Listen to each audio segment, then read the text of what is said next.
Okay, so I am making this video because we have some exciting stuff coming up. So we have a Patient Appreciation Week coming up.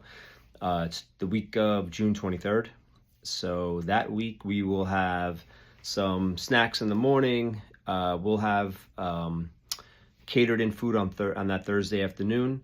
We're gonna have a spin wheel that's gonna have small little prizes. So when you come in, you can spin the wheel and you can win some small prizes. Okay. We are also raffling off some gift cards, and it's usually they will be like $25 gift cards. Okay. And I think one of them is going to be Trader Joe's.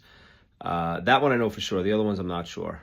Then also we're going to be raffling off a summer basket. Our team is putting that together. That's going to be really good.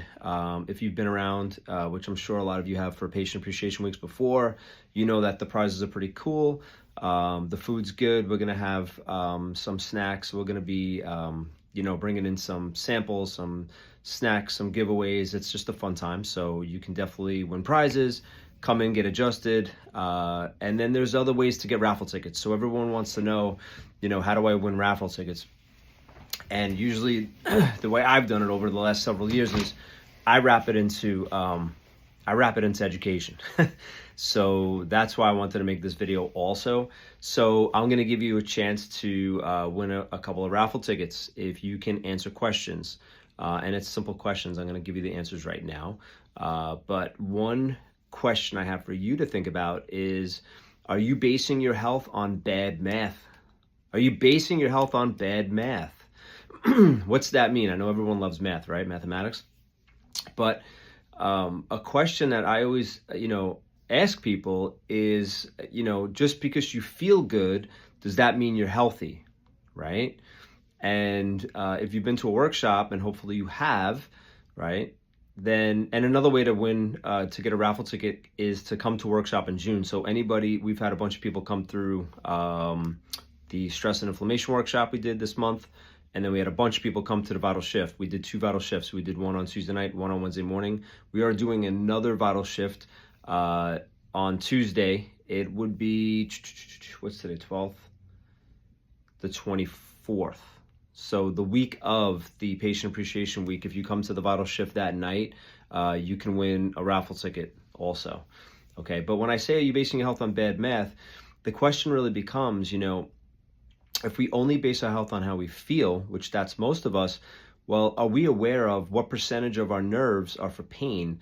And there's research on this. It falls around 10%, okay? They say anywhere from a little less than 10 to 15.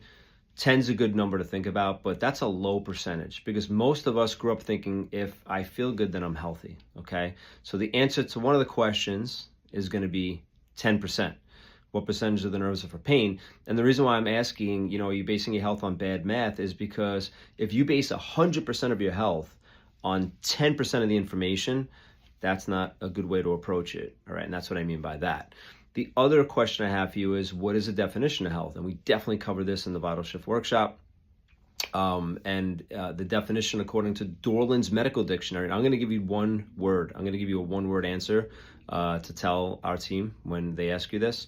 And it's going to start with an F, but I am going to give you the definition from Dorland's. So Dorland's is a top medical dictionary. So this isn't like my definition. This is the definition. So according to Dorland's, health is a state of optimal function, and that's the word function, and not merely the absence of disease, So just because you don't have a diagnosis yet, or just because maybe you don't have symptoms yet, does not mean you're healthy, right? Because we're dying from things we don't feel right away, right? And that's the whole point. The other thing that I would say, and a good question, is do you always feel subluxations? Do you always feel your subluxations? Think about that. Do you think you always feel them? I know some of you are like, oh my goodness, I feel it. Yes, I definitely feel them. But I want you to think about that for a second. If only 10% of your nerves are for pain, right? Do you think you always feel your subluxations? And the answer is no. And this is the tricky part. You could be subluxated. The joints in your spine could be stuck. Remember, I'm going to give you a simple explanation. Okay, so stuck joint, no good. that leads to degeneration, arthritis, osteoarthritis, okay? And if you leave it stuck for more than 2 weeks, that's based on the research, then it slowly starts that degeneration. So I would never wait more than 2 weeks to get adjusted. But also, when your spine's subluxated or stuck, remember, it sends those negative, those nociceptive, that bad information to your brain, okay? So it's dyskinesia when it's stuck. Disafferentation means negative stress signals are sent to your brain. It causes a release in stress hormones, and it puts you into a fight or flight stress response. Those aren't going to be questions. Don't worry about it. The answers to the questions are going to be 10% of my nerves are for pain, so 10% is the answer. And the one word to define health is function. And then another question they might ask you is, do you always feel your subluxations? Do you always feel your subluxations? And the answer is no, you don't always feel them. Because a lot of times a patient will start care here and they're coming in, they're hurt. And that's why they started. You can't blame them because they don't know any better, of course, you know. I get adjusted when I'm feeling it also, by the way. But there are times when I'm not necessarily feeling symptoms, but I know on the other side of that, the other 90%, of what could be going on. So some other things that can be happening is poor posture. Like you might be in like a forward posture and I'll catch myself. I'm like, man, I don't feel like I'm upright. And then I get adjusted and I'm like, wow, I'm like an inch taller. So posture is one. Systemic inflammation can be happening in your body when you're subluxated, and you don't always feel that. And then also the sympathetic fight or flight stress response can be happening when you're subluxated, and you don't necessarily feel that either right away. You see, these things, these processes are slow and sneaky. So a patient starts care, they're in pain, and they see other people just coming in and out, and they're like, well, what's the matter with them? They don't look like they're in pain. They'll ask me, they'll say, you know, is anything going on with them? I say, like, especially if a person's really like, you know, acute and they're in that initial care plan. And then we have other patients that are like been around for years and they're in like more of like lifestyle care or like wellness care. They're not necessarily coming in because they're in pain. They might have been in pain. Matter of fact, this might have been like their second or third time coming back to the office. So I want to make that clear also. Listen, I grew up the same as you. So, you know, a lot of patients that come in, they start to feel better and they might finish corrective care and then they stop because they feel good. They're like, all right, I'm good. You know, I'll call you when I need you. That happens, of course.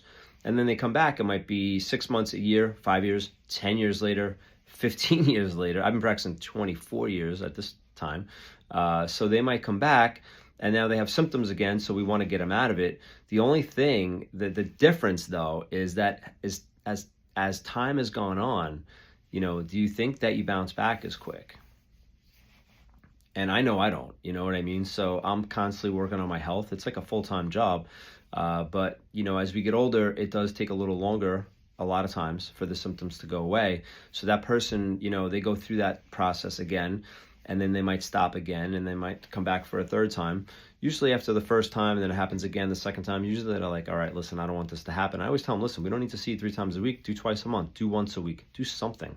Okay? I like once a week.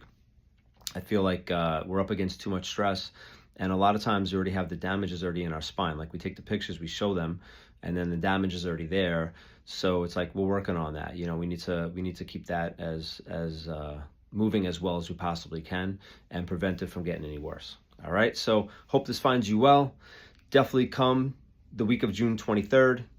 Even if you're not actively coming into the office is another big thing.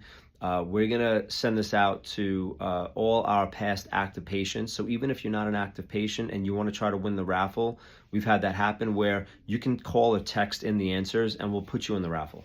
Okay, so you don't necessarily even have to come into the office. We do that every year when we do the Patient Appreciation Week. We usually do this like once or twice a year. So, all right, hope you're well, and I'll talk to you soon.